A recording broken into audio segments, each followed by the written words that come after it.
ఆంధ్రప్రదేశ్ రాష్ట్ర ముఖ్యమంత్రి నారా చంద్రబాబు నాయుడు గారు ఇటీవల జనసేన పార్టీ మాతో కలిసి రావాలి, పవన్ కళ్యాణ్ కూడా కలిసి రావాలి అని ఇచ్చిన స్టేట్మెంటు ఒక రకంగా సెల్ఫ్ గోల్ వేసుకున్నట్టుగా అనిపిస్తున్నది. ఎందుకంటే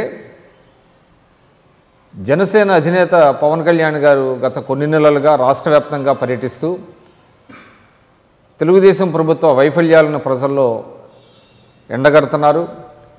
ముఖ్యంగా లోకేష్ అవినీతి పెద్ద ఎత్తున పాల్పడుతున్నారు అనేటువంటి కొన్ని విమర్శలు కూడా చేస్తున్నారు.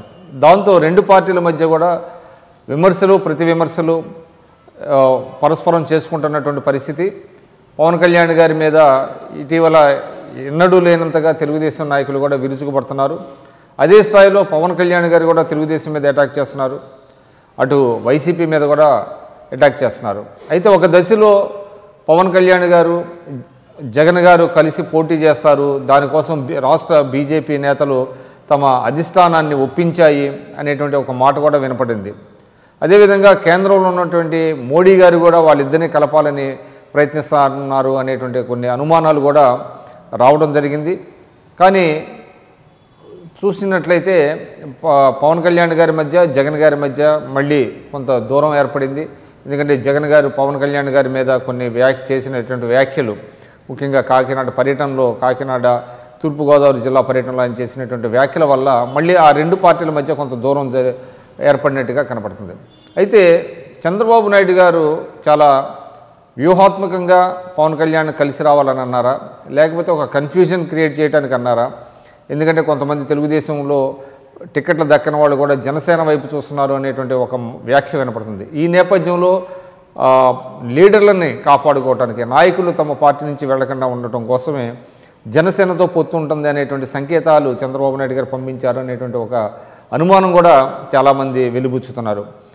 అంటే వ్యూహం ఏమైనప్పటికీ, వాస్తవాలు ఏమైనప్పటికీ చంద్రబాబు నాయుడు గారు తనని, తన కుమారుణ్ణి, పార్టీని తీవ్రంగా విమర్శిస్తున్నటువంటి జనసేన అధినేత పవన్ కళ్యాణ్ గారిని మళ్ళీ తిరిగి కలిసి రావాలి అని అనటం, అది కొంచెం ఆ పార్టీని డిఫెన్స్లోకి నెట్టింది. ఆ పార్టీలో కొంత అయోమయం ఏర్పడింది. అంటే ఎప్పుడైతే పవన్ కళ్యాణ్ గారు దూరంగా వెళ్ళారో తెలుగుదేశం నాయకులు కూడా రకరకాల కామెంట్స్ చేస్తూ వచ్చారు.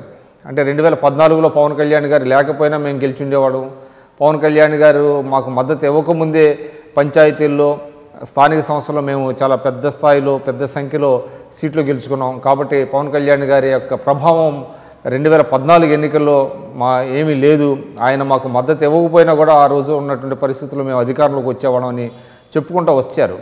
సో ఈ నేపథ్యంలో అదే నిజమైతే మరి 2019లో ఎన్నికల్లో తెలుగుదేశం ఎందుకు జనసేనని మద్దతు కోరుతుంది, పవన్ కళ్యాణ్ గారి మద్దతు కావాలని ముఖ్యమంత్రి గారే స్వయంగా మాట్లాడటం ఆ పార్టీ శ్రేణుల్ని కొంత అయోమయంలో గురి చేసింది.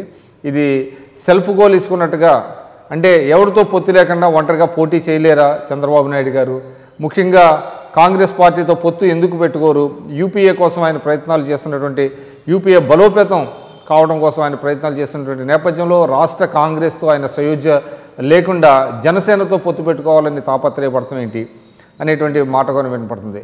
అయితే జనసేన తరఫు నుంచి పవన్ కళ్యాణ్ గారు వెంటనే స్పందించకపోవడంతో కూడా అనేక అనుమానాలు వచ్చినాయి.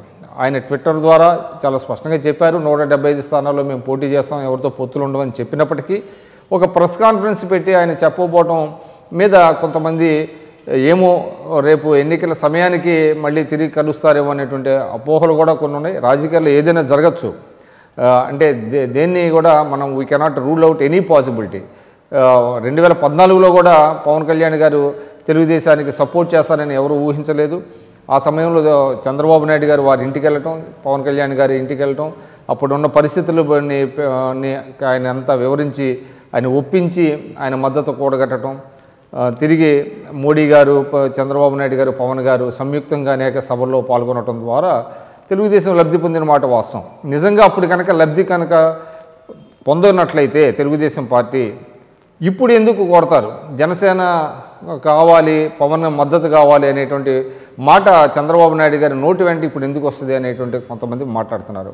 అయితే ఈ సందర్భంగా జనసేనలో కూడా రకరకాల అభిప్రాయాలు ఉన్నాయి. వారేమంటున్నారంటే 2014 తర్వాత మాకేమీ ఒరిగిందేమీ లేదు, అంటే జనసేన కార్యకర్తలకు కానీ నాయకులకు కానీ పదవులు రాలేదు, ఎటువంటి లబ్ధి చేకూరలేదు. కానీ మా మద్దతు వల్ల వాళ్ళకి తెలుగుదేశం నాయకులు బెనిఫిట్ అయ్యారు, కార్యకర్తలు బెనిఫిట్ అయ్యారు, వాళ్ళు అధికారంలో ఉన్నారు. రేపు 2019లో కూడా తిరిగి సపోర్ట్ చేస్తే తిరిగి వాళ్ళకే బెనిఫిట్ అవుద్ది, కానీ జనసేనకి ఏమీ లాభం చేకూరదు. కాబట్టి ఈ సమయంలో జనసేన కూడా ఒంటరిగా, పవన్ కళ్యాణ్ గారు కూడా తన బలాన్ని ఏంటో చూపించడం కోసం 175 సీట్లు ఒంటరిగా పోటీ చేయడమే మేలు అనేటువంటి అభిప్రాయం ఏర్పడుతున్నది. సరే, వైసీపీ ఇప్పటికే చాలా స్పష్టంగా చెప్పేసింది, మాకు ఎవరితో కూడా పొత్తులు ఉండవు, మేము ఒంటరిగానే పోరాడతాం అనేటువంటి చెప్పడం ద్వారా వాడు కొంత ప్రజల్లో కొంత నమ్మకాన్ని కలిగించగలిగారు. అంటే జగన్ గారు ఎవరి ఒత్తిళ్లకు లొంగరు, ఆయన కొంత మొండి ధైర్యంతో ముందుకెళ్తారు, ఆయనకి ప్రజల మీద విశ్వాసం ఉంది, తన మీద విశ్వాసం ఉంది, తన పార్టీ మీద విశ్వాసం ఉంది. కాబట్టి పొత్తులు లేకుండా ఏం జరిగినా పర్వాలేదు, ముక్కోణ పోటీలో ఏం జరిగినా పర్వాలేదు అనేటువంటి మాట కూడా వినపడుతుంది. ఎందుకంటే జనసేన నుంచి ఒక ప్రతిపాదన గతంలో వెళ్ళింది వైసీపీ దగ్గరికి, కలిసి పోటీ చేయాలనేటువంటిది. అంటే అది పవన్ గారి తరఫున కాకపోయినా కొంతమంది వెల్విషర్స్, ఈ రెండు పార్టీల మధ్య ఉండేటువంటి వెల్విషర్స్ కొంత ప్రయత్నాలు చేశారు. అయినా కూడా జగన్ గారు అవసరం లేదు, మనకి ప్రజలు మన వైపు ఉన్నారు, మనకి స్పష్టమైన మెజారిటీ వస్తుంది, మనకి అత్యధికంగా సీట్లు వస్తాయి, అధికారం మనదే అని బల్లగుద్ది చెప్పినట్లుగా కొంత ప్రచారం జరుగుతుంది ఆ పార్టీలో. కాబట్టి ఈరోజు జగన్ గారు చాలా స్పష్టంగా పొత్తులు లేకుండా ఒంటరిగా వెళ్ళాలనేటువంటిది ఉన్నది. జనసేన కూడా ఎంత త్వరగా అటువంటి అభిప్రాయాన్ని తొలగించుకోగలిగితే జనసేన కూడా అంత లాభం జరుగుతుంది. తెలుగుదేశం పార్టీకి వచ్చేసేటప్పటికి, తెలుగుదేశం పార్టీ అధికారంలో ఉన్నప్పటికీ చంద్రబాబు నాయుడు గారి పరిపాలన దక్షతకు ప్రజలు ఓట్లేస్తారు, ఆయన చేసే అభివృద్ధికి ఓట్లేస్తారు, ఆయన అనుభవానికి ఓట్లేస్తారని పార్టీ శ్రేణులు ఎంతగా చెప్పుకుంటున్నప్పటికీ చివరి నిమిషంలో ఆయన జనసేన మద్దతు కోరటం వల్ల ఆ పార్టీకి కొంత నష్టం చేకూరుతుంది అనేటువంటిది కూడా వినపడుతున్నది. ఏది ఏమైనప్పటికీ రేపు రాబోయే ఎలక్షన్స్లో స్పష్టమైనటువంటి వైఖరిలో కొన్ని పార్టీలు తీసుకోవడం అనేటువంటిది మనం గమనిస్తున్నాము. మరి ఏమవుతుందన్నది చూడాల్సిన అవసరం ఉంది.